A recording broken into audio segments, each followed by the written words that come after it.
Hay historias que te destruyen porque te arrancan algo y hay historias que te duelen de un modo distinto porque no te rompen de golpe, sino que te obligan a abrir los ojos y a mirar donde siempre evitaste mirar.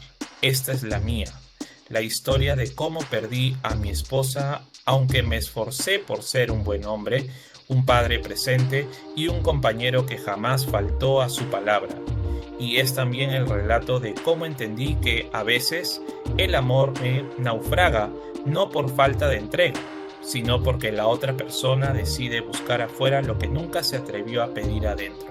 Nunca imaginé que mi matrimonio terminaría de esta manera, no por ausencia de amor, ni por descuido de responsabilidades, ni por abandono de la rutina que sostiene una casa, sino por un territorio tan íntimo y silencioso como la cama, ese lugar donde se cruzan el deseo, la vulnerabilidad, la comunicación y, sobre todo, la verdad que casi nunca decimos. Me llamo David, tengo 38 años, soy padre de una niña de 8 y fui esposo, o tal vez ex esposo, aunque me cueste aceptarlo, de Laura, la mujer que creí que caminaría a mi lado hasta hacernos viejos, y aunque sé que no soy perfecto, puedo decir con la frente en alto que estuve presente. Trabajé con ganas para que no faltara nada, ayudé en las tareas, llevé a mi hija a la escuela, cociné más de lo que muchos esperarían, limpié cuando tocaba y traté de ser ese tipo de hombre que siempre me dijeron que una mujer valora. Por eso jamás supuse que algo pudiese estar quebrándose debajo de todas esas buenas intenciones, y de ese orden doméstico que a veces confundimos con amor. El primer síntoma llegó sin ruido, como llegan las grietas que solo se ven cuando ya es tarde. Una noche, mientras cenábamos y el día parecía uno más, Laura dejó caer una frase que entonces no entendí. A veces estar bien no es suficiente, y aunque la miré con sorpresa, ella cambió de tema con una naturalidad que me hizo pensar que estaba cansada, que había tenido un mal día, que todo pasaría con un descanso, pero no era un mal día ni una nube pasajera, era el inicio de un mal final. Durante meses, la distancia se instaló con pequeños gestos que ahora leo como señales, aunque en su momento me parecieron casualidades sin importancia. Evitaba los abrazos largos que antes nos calmaban, se acostaba mucho más tarde que yo, o a veces muchísimo más temprano, apagaba el teléfono al ir a ducharse como si el vapor necesitara privacidad, y se reía sola, mirando la pantalla con una risa íntima que no compartía. Yo nunca fui celoso, o quizá confundí confianza con ingenuidad, y me repetía que estaba estresada, que ya hablaríamos cuando el clima fuera más amable y el ánimo estuviera menos tenso, pero la conversación no llegó y ese silencio fue cavando su lugar entre nosotros. La noche que cambió el mapa de nuestra casa, dormíamos espalda con espalda, y en esa distancia que duele más que un grito, Laura dijo en voz baja, como quien tantea un precipicio: David, ¿alguna vez has sentido que no eres suficiente para alguien? Y aunque me volteé con el corazón acelerado y pregunté si no era suficiente para ella, respondió con la mirada caída que como esposo sí, como padre también, pero que en la intimidad se sentía incompleta, y en ese instante el aire se me hizo pesado. No supe qué contestar porque nadie me había señalado ese lugar, nadie me había dado un mapa, y cuando quise hablar ella murmuró: olvídalo. No quise decir nada, pero claro que quiso, y yo lo supe, y aún así dejé que la frase se perdiera como una alarma que posponemos, a sabiendas de que volverá. Después, todo fue tensión disfrazada de esfuerzo. Intenté ser más atento, más detallista, más romántico. Hice lo posible por mejorar en la cama sin saber exactamente qué estaba haciendo mal. Si esta historia te suena, silencios, risas al celular, distancia en la cama, respira y quédate. No vengo a victimizarme, vengo a poner límites y palabras donde antes había dudas.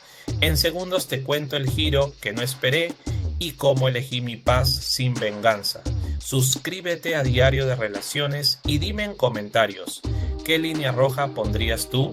Aunque en realidad ya no importaba, porque el cuerpo de Laura estaba, pero su alma parecía mirar desde lejos. Se vestía distinto, sonreía más, pero no conmigo. y empezó a pasar horas fuera tomando café con amigas, mientras yo me decía que era una etapa y que pronto volveríamos a encontrarnos en el mismo punto. El descubrimiento llegó una tarde de sábado, cuando regresé temprano del trabajo y la casa me recibió con un silencio que no era paz sino ausencia.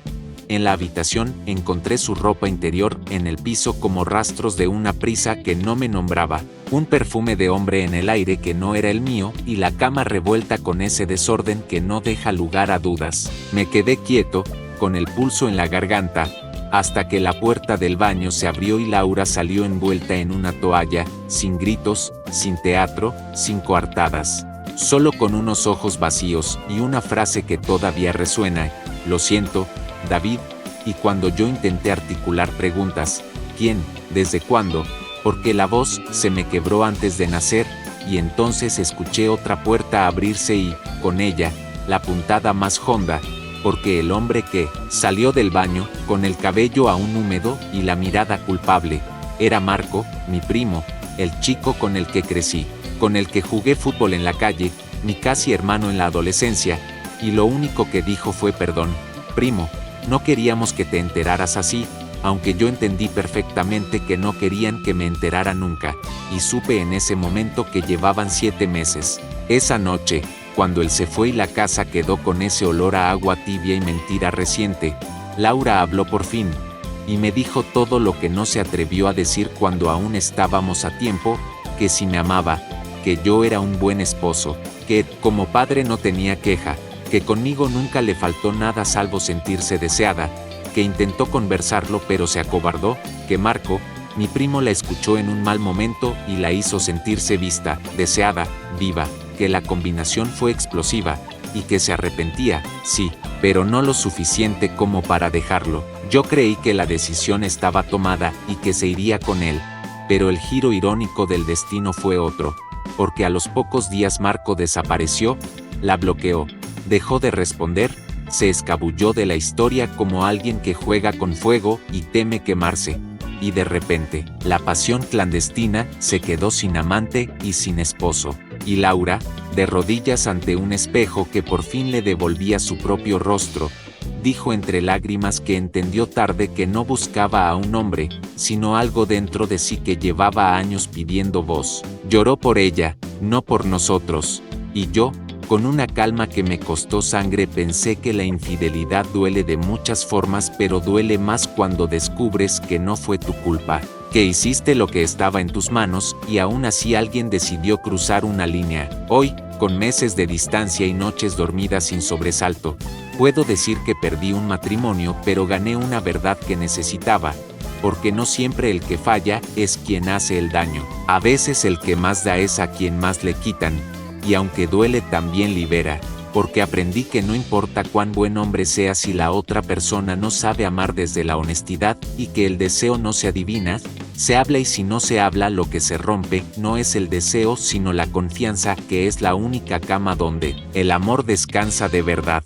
Si estas historias reales y profundas te acompañan y te ayudan a ponerle nombre a lo que muchos viven pero pocos se atreven a decir, suscríbete a Diario de Relaciones, comparte este episodio con quien necesite escucharlo y cuéntame en comentarios qué verdad te devolvió la paz cuando todo parecía perderse.